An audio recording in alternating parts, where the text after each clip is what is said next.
Hello, my name is Ben Baron, and I'm the clarinetist with the Quintet of the Americas.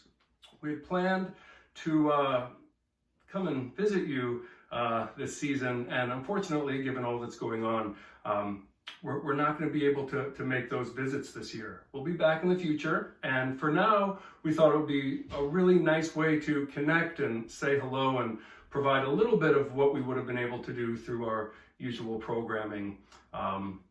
Through making some videos and connecting with our audiences this way. What I played for you to start is a little piece of the second movement from Beethoven's Sixth Symphony, known as the Pastoral. And this symphony features the clarinet more than any of Beethoven's symphonies. And we think about the sound the clarinet makes, the tone and the voice of the clarinet, and how well Beethoven thought that would fit into a pastoral set of movements, 5 movements in this symphony, more than usual, and how he chose to kind of use the clarinet throughout each of the movements. In the first movement, there's another beautiful solo, and actually in each movement you really notice the clarinet. And one of the reasons is because of how the sound is produced on the clarinet. Clarinet is a reed instrument, has a reed back here that vibrates against the mouthpiece, as opposed to an oboe or a bassoon that has 2 reeds vibrating against each other. And this reed vibrates and creates the sound through the rest of the instrument.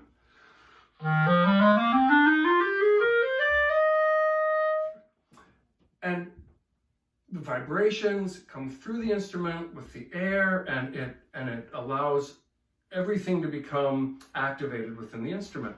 And if you notice, the clarinet has many parts to it that have been put together.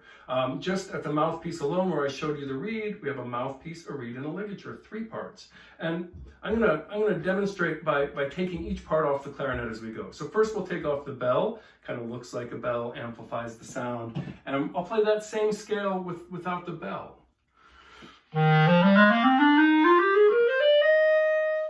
A similar sound, we lose 1 note at the bottom. Doesn't sound quite right. And then we have the lower joint. Let's see what happens if we take that off.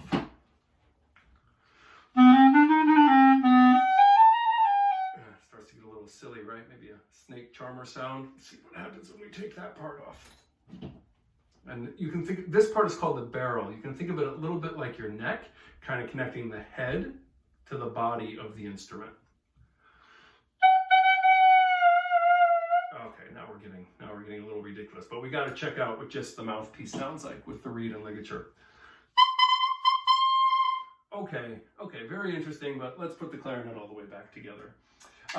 And I want to do one more thing while I have you all here, and that's just explain one more thing I love about the clarinet. So I've played you something from a symphony, and I'm part of a woodwind quintet, which is playing classical traditional music for the most part, a lot of recent compositions as well, but with a traditional makeup of the sound.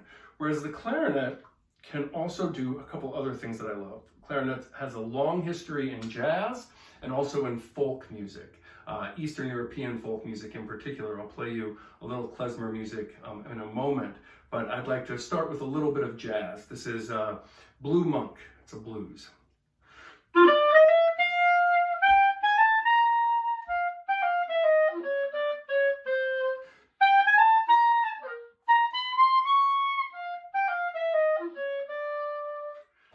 Jazz, one of my favorite things to do. But also I mentioned the klezmer music. This music goes back hundreds of years for celebrations, life events, and it's just full of emotion, and perhaps the style of music that is most suited to the clarinet. The clarinet has, if not the lead voice, one of the lead voices in every klezmer piece that you hear. And here's a little bit of that.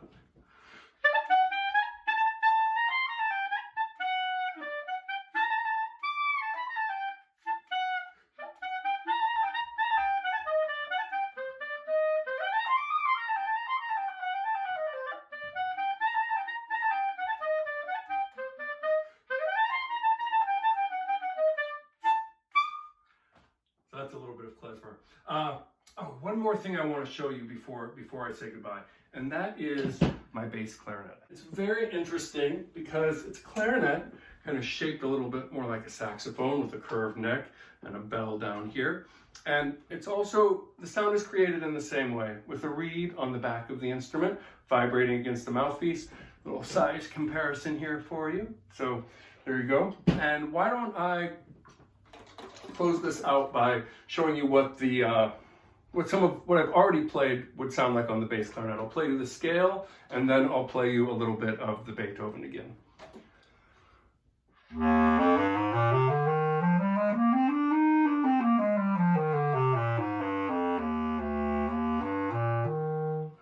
And then see how that clarinet solo sounds on the bass clarinet.